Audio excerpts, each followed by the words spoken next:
Welcome to Being Right, the Help Self podcast. We don't live in the world as it is. We live in the world as we perceive it. So let's slow down, hold the question, and allow clarity to arrive.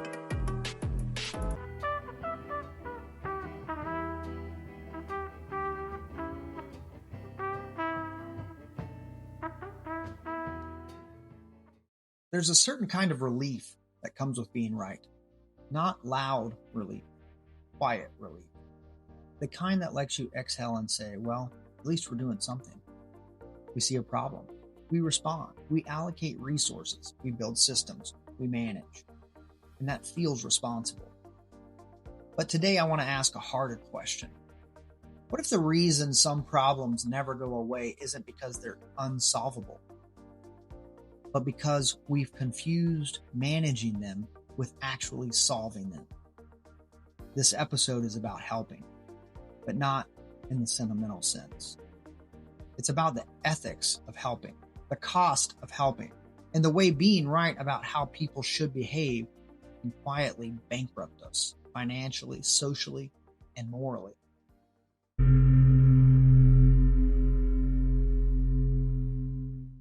There once was a town that cared deeply about fairness. Not justice, not mercy, fairness. This town had committees, a fairness committee, a subcommittee on fairness metrics, and a task force to review the findings of the subcommittee. They met weekly. They argued passionately. They asked important questions like, is it fair to help a man who smells bad when a single mother is struggling? Is it fair to give food to someone who made bad choices when others made good ones? Is it fair to help now when we might help better later? And because the town cared so much about fairness, they decided the only ethical thing to do was wait. Wait for more data. Wait for clearer criteria. Wait for consensus. Outside the meeting hall, a man sat on the steps. He was cold, hungry, and inconvenient. No one helped him, not because they were cruel, but because they were fair. And when the man finally disappeared, the committee released a statement.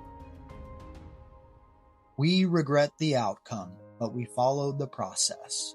The town slept well that night. Because nothing soothes the conscience like knowing you were right.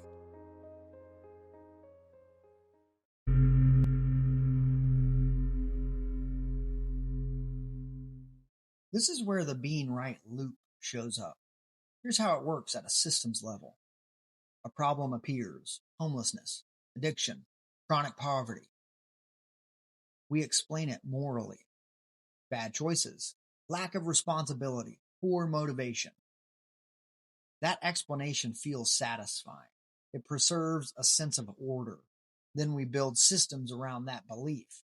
Emergency services, compliance-based aid, punitive consequences. Short-term order is restored, and then predictably, the problem returns. Costs increase. Systems expand. Budgets grow. And instead of questioning the explanation, we double down on being right. More management, more rules, more conditions. Because if we're wrong about the explanation, we might be wrong about ourselves. Management allows us to say we tried, we did our part, they just didn't change. Solutions force a harder admission: the system didn't work. And if the system didn't work, then maybe the story we told ourselves wasn't true. There's also a moral discomfort here. Solutions often look like rewarding bad behavior.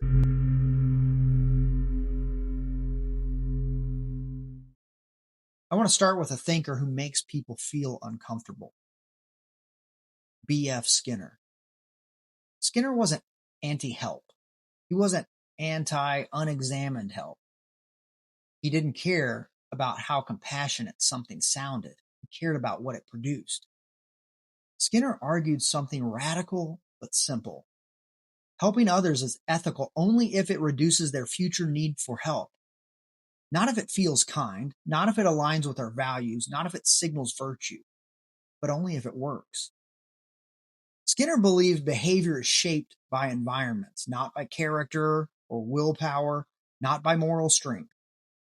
So when someone struggles, poverty, addiction, homelessness, his first question wasn't, what's wrong with this person?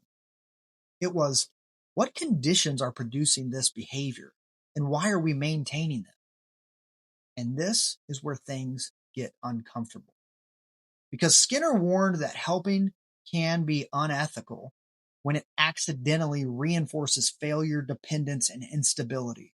Not because people are lazy, not because they're broken, but because systems are badly designed. Now, let me give you the real world proof. This comes from Malcolm Gladwell and a story he called $1 Million Murray.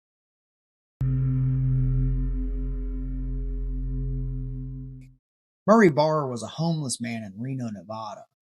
He cycled through emergency rooms, jails, shelters, court systems over and over again. No long-term plan, just crisis after crisis. When researchers finally added it up, Murray had cost the system over $1 million. Not because he received luxury care, but because the system kept managing him, containing him, stabilizing him temporarily, then releasing him back into the same environment. And here's the key part. When Murray was given stable housing, no moral prerequisites, no transformation required, his emergency visits dropped, his jail time dropped, his overall cost plummeted. Murray didn't change first, the environment did. It turned out that it was cheaper to solve the problem than keep being right about why he didn't deserve help.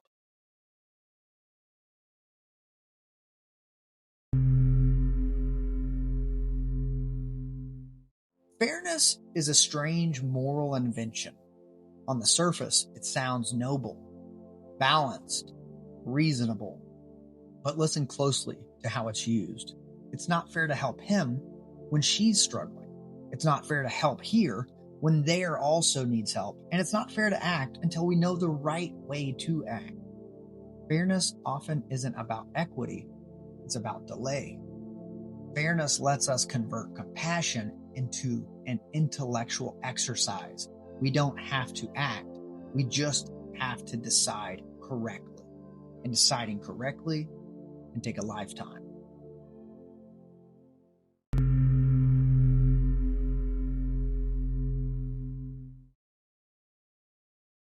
This is where someone like Mark Twain earns his keep. Twain understood something deeply uncomfortable. Most moral reasoning isn't about doing good. It's about protecting our self-image while doing nothing. Twain didn't attack hypocrisy head on. He let it speak. He let good people explain themselves until they accidentally told the truth. Fairness in Twain's hands becomes absurd. A man starving is not a moral dilemma, he's a problem. And problems demand solutions, not philosophies. Twain knew this. When morality gets too tidy, someone nearby is usually suffering. In his essay, The Lowest Animal, Mark Twain argues that humans are worse than animals, not because we suffer more, but because we invent moral systems that justify suffering while congratulating ourselves for being virtuous. Twain is saying the problem isn't that humans suffer. The problem is that humans explain suffering into legitimacy.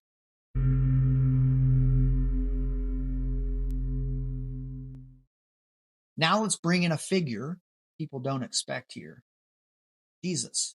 There's a parable where a shepherd leaves 99 sheep to find one lost sheep. This is usually preached as compassion, but that's not the scandal. The scandal is inefficiency. From a fairness perspective, the math is terrible. 99 is more than one. Risking the group for the individual is irresponsible, and any decent committee would vote no. Yet the shepherd goes anyway. Why? Because compassion doesn't run on fairness, it runs on presence. The one in front of you is the one you help. Fairness asks, what's the right rule? Compassion asks, who is here?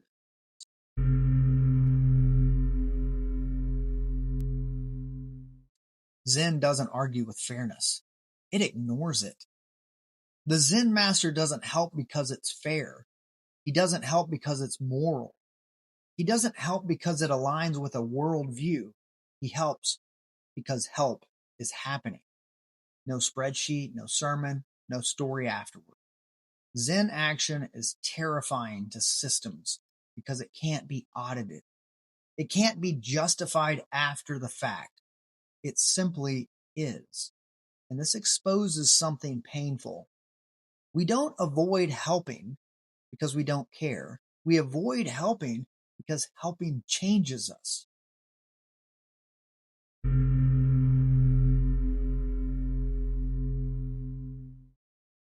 This brings me to church mission trips. I've been on them. I know the good intentions. I know the sincere moments. But let's say the quiet part out loud. A 1-week mission trip to another country can function as a moral vacation. We travel somewhere exotic. We help people who feel safely different. We build something permanent, a church, a wall, a hospital. There's proof, photos, stories, feelings. And then we come home to 51 weeks of avoiding the side of town that actually needs our resources. The distance makes it feel noble. The permanence makes it feel earned. We didn't just help, we completed something. And completion is comforting. But here's the uncomfortable question. Are we helping people or helping ourselves feel like helpers? Because proximity is inconvenient. Helping nearby costs reputation. It costs time.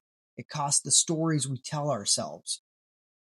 Helping far away lets us feel generous without being disruptive.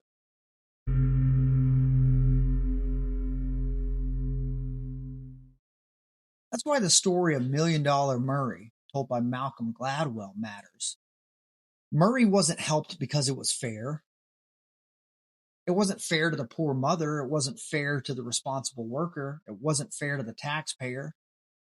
He was helped because the system stopped moralizing and started changing environments. And when it did, costs dropped, suffering dropped, crisis stopped repeating. Fairness didn't solve Murray, action did.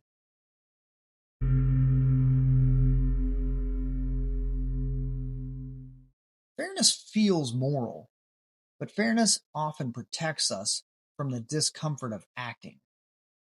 It lets us stay right while the world stays broken.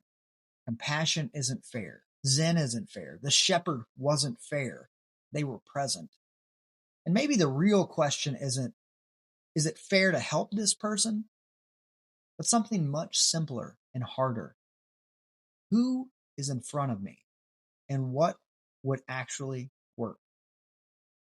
Because being right has never saved anyone. But action, messy, imperfect, unbalanced action, just might. Here's the uncomfortable truth. Being right feels like control. But solving problems feels like letting go. Letting go of moral certainty. Letting go of simple explanations. Letting go of the idea that suffering proves something. Skinner warned us. Gladwell showed us the math. Helping someone costs the system more every year. We're not being compassionate. We're being comfortable. And maybe the bravest thing we can do as individuals, as institutions, as a culture, is stop asking who deserves help and start asking what actually works.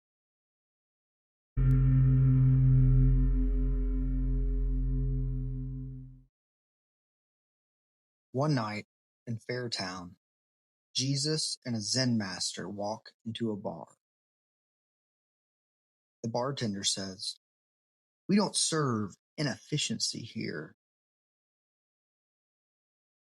Jesus says, "I'll take a table for one." The Zen master says nothing. He starts washing a glass that's already clean. The Fairness Committee rushes in. "Excuse us," they say. "We're trying to determine whether helping the man outside would create dependency." Jesus asks, "Is he outside?" "Yes." "Cold?" "Yes." "Hungry?" "Yes." Jesus stands up.